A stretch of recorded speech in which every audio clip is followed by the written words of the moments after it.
Преминаваме към дневния ред. Точка първа. Информация относно подготовката на Световното първенство по драковани лодки. Борислав Рачев.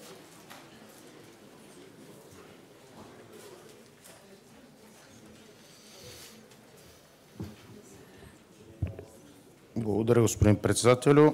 Уважаеми господин Милков, уважаеми общински съветници, колеги!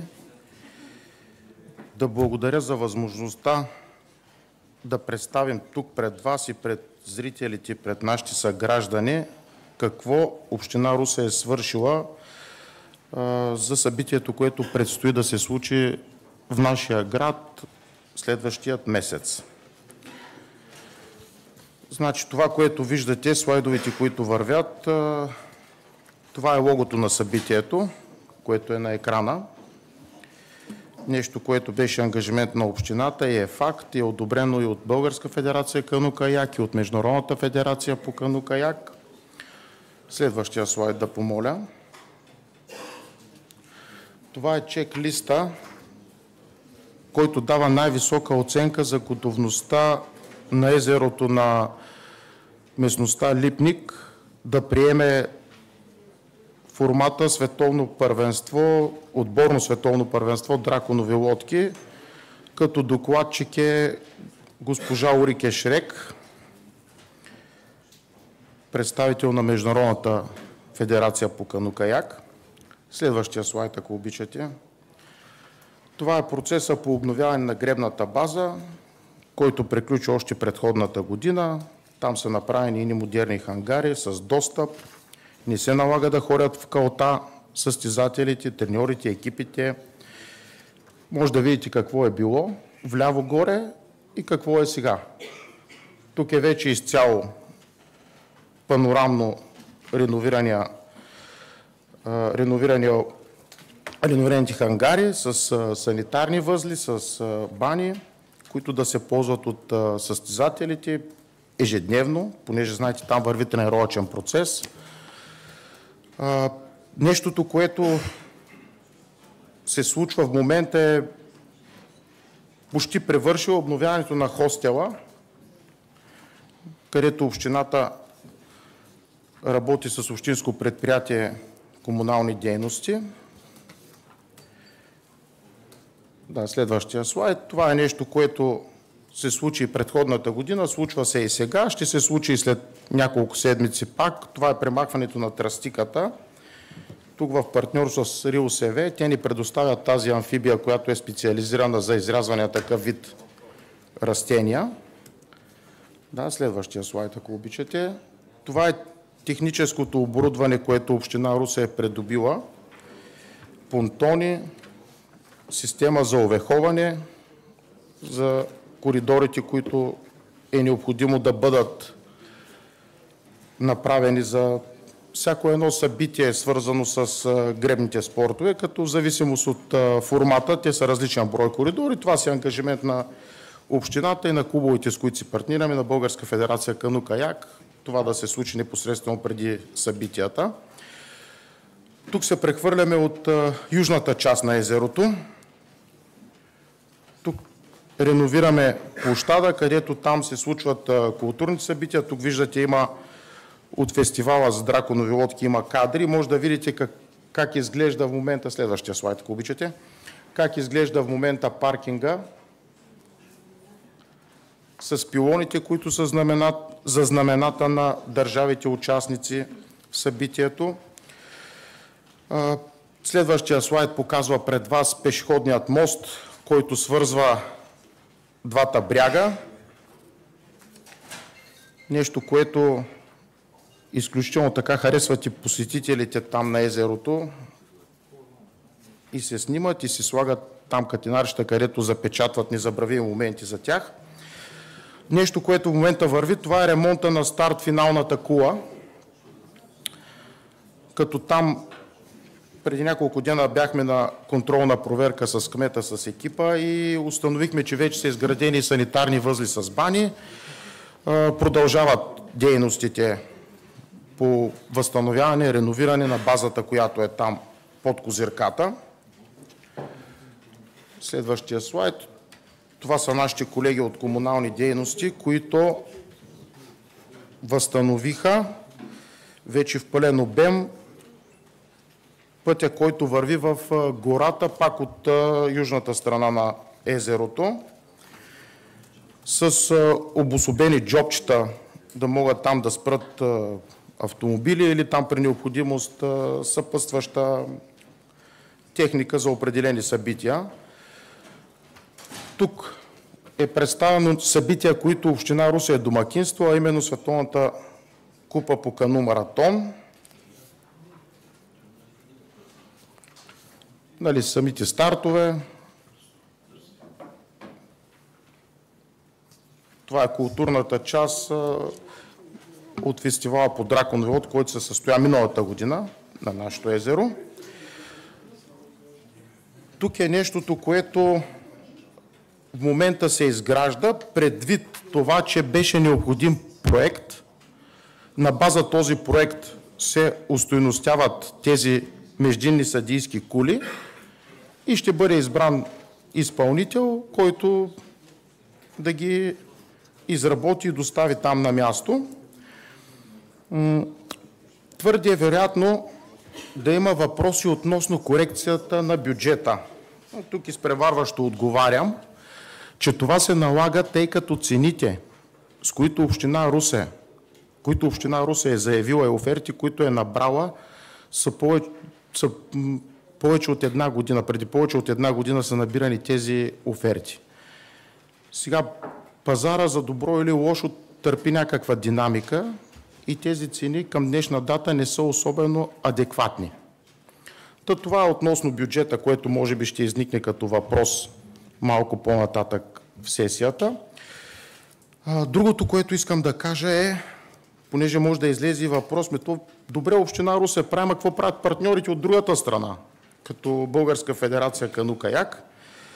И тук зачитам писмо от Българска федерация кану-каяк. В отговор на ваше писмо, изходящ номер от 9.6.25, бих искал да ви информирам, че бюлетини 1 и 2 са качени в страница на Международната федерация по кану-каяк. Освен това има и потвърждение, че са информирани всички членове на Международната федерация по драконови лодки. И до средата на месец август очакваме да се заявят отбори от Европа, Азия и Америка.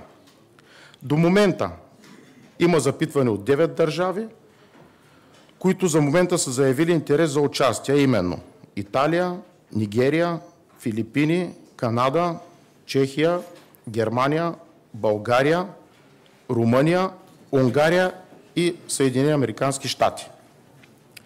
Екипът на Българска федерация кану-каяк работи усилено по организационните въпроси, отнасящи до спортната част на първенството. Освен това, имаме спонсори, които осигуриха награден фонд в размер на 20 000 евро, което е новост в организацията на първенства от този ранг. Във връзка с гореизложеното, искам да изразя своята благодарност за усилията, които полагат служителите на община Русе, за да проведем световното първенство по драконови лодки за клубни екипажи на най-високо организационно ниво. С благодарност и изпълнителен директор Българска федерация кану-каяк. Ако има някакви въпроси, на разположение сме да отговорим. Благодаря ви за вниманието. Надявам се, че не съм ви отекчил много. За добро утро. Благодаря. Въпроси, Герасимов.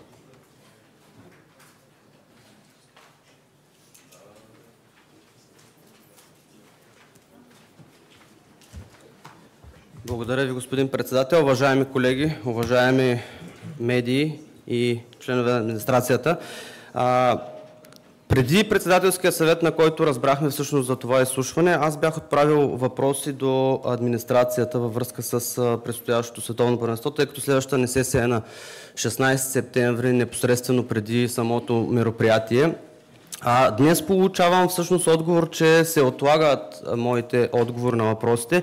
И аз бих искал просто да зачета и да попитам, тъй като да, наистина се виждат положени усилия от община на Русе, но въпросите, които съм отправил въобще всъщност не са нито много сложни, нито изискват някаква допълнителна, кой знае каква координация, за да им бъде отговорено. Преди една седмица съм ги входирал.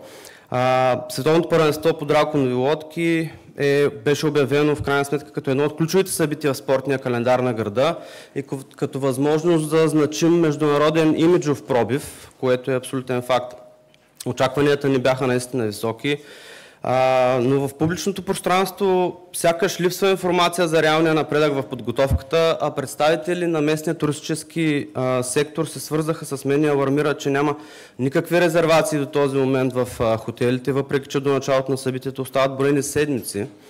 Същевременно от община Русе, както каза господин Рачев, ще се иска увеличение на разходите, което е обосновано, но в докладната пише, че всъщност сега предстои планиране, проектиране на тези междинни кули, което отново създава въпросителни относно ще успеем ли всъщност да свършим цялата тази работа. И така стигаме до въпросите, които зададох и които смятам, че са съвсем резонни. Какви са общите, ако може да ми бъде отговорено в момента, какви са общите ангажименти на община Русе като домакин, организационни, финансови и логистични? На какво основание са поети и с какви срокове? Колко средства е инвестирала община Русе до момента в подготовката на първенството? Предвижда ли се допълнително финансиране? Разбрахме, че има осигурен награден фонд, който не е от общината, което е чудесно. Колко заявки за участие има подадени към момента? Много ключов въпрос. Не е заявен интерес, а заявки за участие. Има огромна разлика. Кой отговаря за координацията на настаняването? Има ли запазени леглови бази за всички участници? Ако не, на какво се дължи това забавяне? Има ли подписан договор за организация на световно първенство по драконови лодки и какви са условията по него? Пожелах някакво копие, така че ако има, не виждам също причина да не ми бъде днес предоставено. Каква е комуникационната стратегия за популяризиране на събитието сред местната и националната публика в града? Аз поне не забелязвам никаква рекламна дейност по повод световното първенство, изобщо в обществеността. Повечето хора не са и чували, че се случва такова нещо. Се към приключване. Приключвам, да. Последният ми въпрос е: съществува ли риск събитието да не се състои или да бъде преместено и какви ще са последствията? Благодаря ви. Благодаря. Борислав Рачев, или да съберем, има изказвания заявени още две. Да, Борислав Рачев. Господин председател, ако искате да отговоря, защото те тук са заповядайте. над 10 въпроса. Да. Ако ги съберем, могат да останат към 37 и нагоре. Заповядайте. Благодаря ви, уважаеми общински съвет. Значи аз ще почна отговора отзад напред. За нас такъв вариант събитието да не се състои не съществува. Относно информацията, която вие искате, тук са ангажирани няколко звена от община Русе. Както казах, тук са и комунални дейности, и парк строй, ОП спортни имоти, бюджета на община Русе. Така че е необходимо малко време да обобщим всичката тази информация, за да стигне тя коректно и точно при вас. Относно ангажимента, община Русе е в партньорство с Българска федерация кану-каяк. Като именно Българска федерация кану-каяк е органа, който се ангажира с поканите към клубовете, чрез федерациите на съответните държави. Понеже аз не знам кой от община Русе би могъл да се ангажира да си кореспондира с световен план, с федерациите по кану-каяк и с клубовете, защото това е клубен формат, не е национален формат.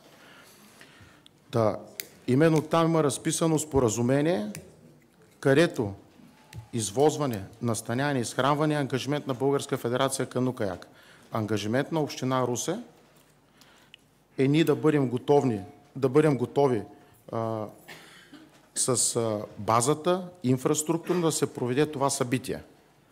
И пак се връщам на част от вашите въпроси. Пак за да ви бъде отговорено коректно, там е необходимо да вземе отношение Българска федерация кану-каяк относно броя заявки, кой, къде и как попада. Това не е ангажимент на община Русе, това е политика на, да не казвам всяка една, на повечето български спортни федерации. Не е по-различна ситуацията в Българска федерация бокс, не е по-различна ситуацията в Българска федерация борба, не е по-различна ситуацията в Българска федерация карате, шинкьокушин и да не ги изброявам всичките. Ако има някоя федерация, която оставя домакина, града домакин да организира събитието, предвид спецификата, нали, съгласете се, че няма аз или някой от екипа как да проверява акредитацията на спортисти по лека атлетика, да кажем, или по вдигане на тежести. Те за това са федерациите националните. Всъщност, така че мисля, че в по-голяма част отговорих на въпроса, а с детайли ще ви бъде отговорено, бъдете сигурни. Благодаря ви. Да, заповядай.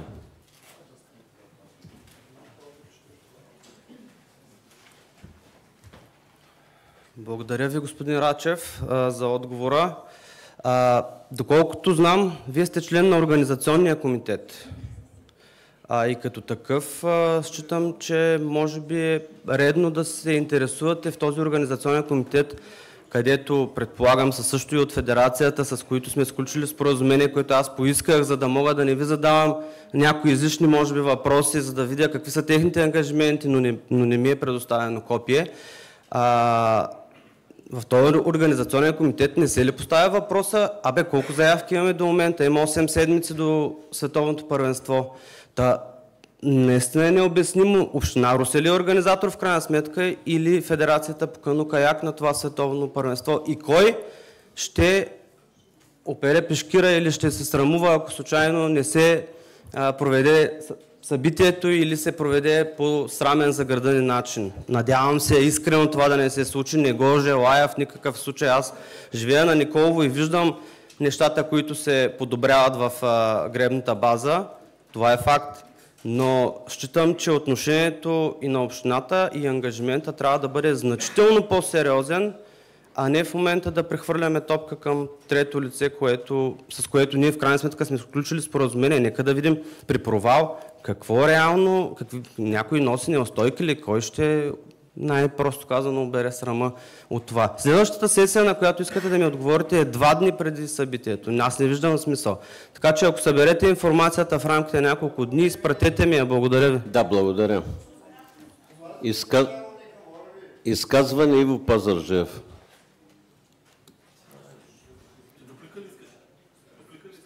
Изказване Иво Пазарджиев.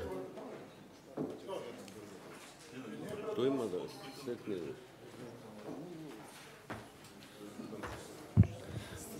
Уважаеми колеги, аз не мислех да правя изказване, но когато видях снимките на амфибията, с която се чисти тръстиката, се сетих, че в предния мандат с госпожа Стефанова ходихме в Сребърна да я видим. Тая амфибия е действително прекрасно съоръжение, което поздравление, че сте успели да намерите начин с РИОСВ да се използва за нуждите на общината. Един ми въпрос е в тази връзка, тъй като тогава ни беше обяснено, че е хубаво да се зариби езерото с амур или с други подходящи видове риба, които после да се грижат за това да не прораства нова тръстика. Дали това е направено? И втория въпрос е, не знам дали господин Рачев или който прецените да отговори, но считате ли, че покрай цялата организация на драконовите лодки усилията на общинско предприятие спортни имоти се насочиха само единствено там и другите спортове и други спортни бази биват пренебрегвани? Благодаря. Благодаря. Изказване Велизар Павлов. Да съберем и наведнъж часа, после ако искате ще ви дам за реплика. Благодаря, господин председател, уважаеми господин кмет, уважаеми колеги. Според мен е много важно на такова едно изслушване да споделим някои неща, които ни притесняват, с оглед на това събитието да мине на възможно най-високо ниво. И аз искам да споделя какво ме притеснява, нали пък, дай Боже, това да помогне за по-доброто провеждане на събитието. Най-напред въпросът с заявки за участие е ключов въпрос. По моя неофициална информация, към момента заявките са 0. От информация от Федерация кану-каяк. Сега вярвам, че има срок, който още не е изтекал, ама нали, в края на месец юли да има 0 заявки е притеснително. Сега друго важно нещо. На езерото няма седящи места. Как ще бъде решен въпросът с седящите места? То даже няма седящи места за участници, пък камо ли за публика. Другия въпрос ми е свързан с лодките, драконовите лодки. Драконовите лодки не ли ще ги финансираме и ще ги произведем, или ще бъдат доставени от някъде? И какво ще се случи после с тези драконови лодки, тъй като те са скъпи лодки, в България такъв спорт не се развива, тяхното съхранение е много сложно. Следващия ми въпрос е, има ли организационен комитет все пак?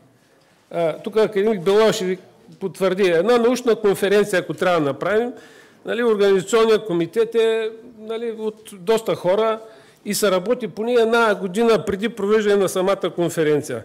Искам да припомня, че преди 20 години, когато бяхме домакини на Купа България баскетбол мъже, макар че федерацията беше организатор официален, от страна на общината имахме назначен организационен комитет, около 10 души, които общо взето една година преди Купа България работиха по провеждане на самия турнир. Тъй като има много неща, които трябва да се предвидят, да се направят, да се свършат.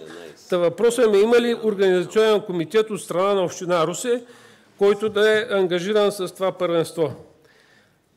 Следващия ми въпрос е, имаме ли информация предишното световно първенство по драконови лодки, къде е било проведено и колко държави са участвали? Аз всъщност сега разбирам, че това не е държавно първенство, е световно клубно първенство. Има съществена разлика между клубове и държави. Така че имаме ли такава информация? И още два въпроса. Не е ясно как ще бъде решен пък проблема с автомобили. То даже 100 автомобила, ако влязат там, как ще бъде организирано, къде ще паркират, как ще паркират, въобще сложна работа. И последното нещо, на което искам да обърна внимание, е състоянието на асфалтовото покритие от входа за лесопарка до езерото. Вчера ходих там да погледна, много амортизиран асфалт, има пропадане към езерото, би било добре цялото това асфалтово покритие да бъде абсолютно основно реновирано, защото то излагация сега с такова асфалтово покритие да посрещаме гости. Благодаря ви. Благодаря. Борислав Рачев.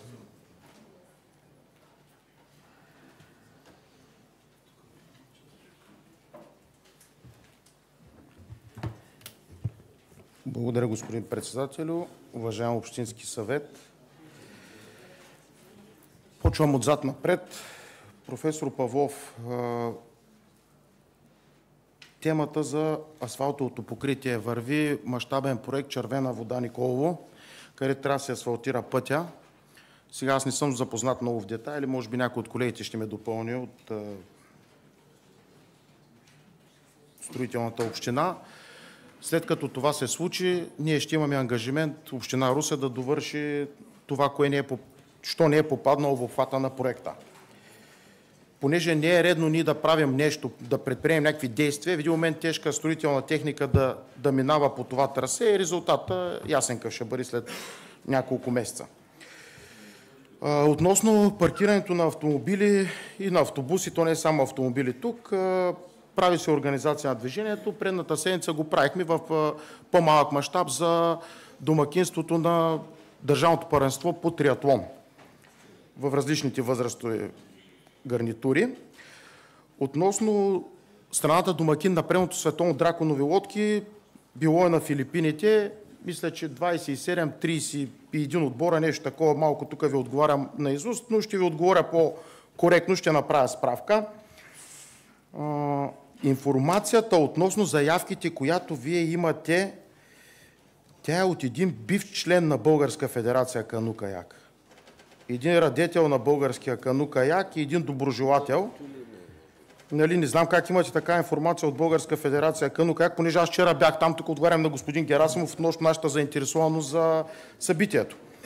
Относно организационния комитет и партньор с Българска федерация кану-каяк, то датира от 2021 година. Не от няколко месеца назад. Относно трибуните, местата за зрители, това е ангажимент на Българска федерация кану-каяк и на Световното по кану-маратон. Там имаше трибуни, които се наемат и в последствие след събитието си ги прибират. Ситуацията е същата и с преносимите санитарни възли и така нататък. Относно наема на лодки, там ангажимента е на Българска федерация кану-каяк. там разговорите са с Румъния и с Унгария. Да се наемат лодките, които ние нямаме, с които ние не разполагаме. Понеже ви знаете, че ние в България имаме лодки, включително и община Русе разполага с лодки, които са ни дарени за популяризиране на спорта драконови лодки. Господин Пазарджиев, относно усилията на ОП Спортни имоти, аз вярвам, че ОП Спортни имоти прави всичко възможно да не пренебрегва нито един спортен обект, да се грижи най-правилно за цялата спортна база на общината. И лично аз вярвам, че и правя всичко възможно да не страда някой за сметка на едно събитие, за сметка на друго събитие, така да го кажа. Относно заребяването, да, заребява се. Даже преди няколко седмици съвместно с Яра се пуснаха шаранчета, върви си проучване там, понеже разговор има и с Яра, и с риболовните организации, понеже там трябва да има формула, по която се работи, не само да изсипваме някакво количество рибки, да не е ясна тяхната съдба след това. И тук се връщам при господин Герасимов, с когото така почнахме разговора. Значи, със сигурност община Русе се интересува от това, което се случва. И аз не знам защо ние говорим за това, което няма да се случи. Аз не знам, такъв тон аз не съм задал. Ако някой друг е задал тон, да дойде да застане тук и да каже кое няма да се случва, защо и как няма да се случва. Аз през цялото време говоря кое ще се случи и как ще се случи. Относно изграждането на междинните съдийски кули, то това е въпрос на седмица, на 20 на дена. Просто предвид държавния, общински бюджет, не знам дали трябва да правят десекция на събитията в държавата. Предвид забавянето, се забави проектирането и оттам се бави в последствие, нали, и изграждането. Това не касае само съдийските кули на езерото Липник, то предполагам, че има и други теми, където се бавят някакви средства. Ако нещо съм пропуснал, готов съм пак да отговоря. Относно срока, който вие казвате, да, ето партньорството е само в общината, ние влизаме в 3 ОП-та. Аз трябва тази информация, колегите трябва да я съберат, да обобщат, да ви я предоставят. Не да фърлям някакви цифри тук, да си ги пиша с химикала. Също така Българска федерация кану-каяк е взела средства от Министерството на младежта и спорта. Тя също трябва да се отчете коректно и към Министерството, информацията, която ви бъде предоставена, да бъде коректна и към вас. Не да звъня по телефон, ми диктуват някакви цифри, аз да си ги пиша. Благодаря ви. Надявам се. Благодаря. Пламен Рашев, изказване.